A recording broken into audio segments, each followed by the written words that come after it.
You're watching the segment illustrating the extra depth wall bed with the extra deep headboard.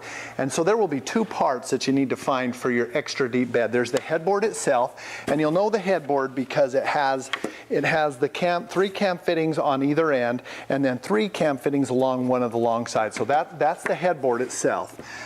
And then the headboard shelf, or what makes it deep, is a narrower board, and you'll know it because it has a cam fitting on both ends on one of the sides, and it also has a grommet for wires.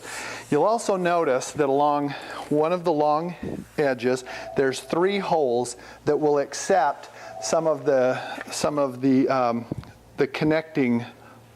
connecting bolts. So what I'm going to do is I'm going to take my regular screwdriver and I'm going to install these three connecting bolts down into this storage, or into this extra deep headboard top.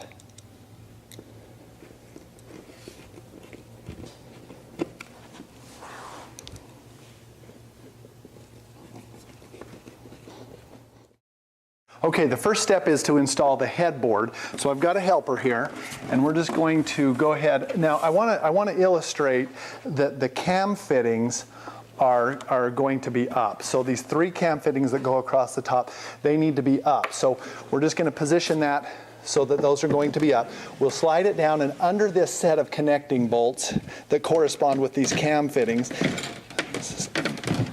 bring it in and into position, and then I'll tighten these down with just a half a turn on each one of these cam fittings, and then I'll have my helper do the other side as well, and that will fix the headboard itself in position.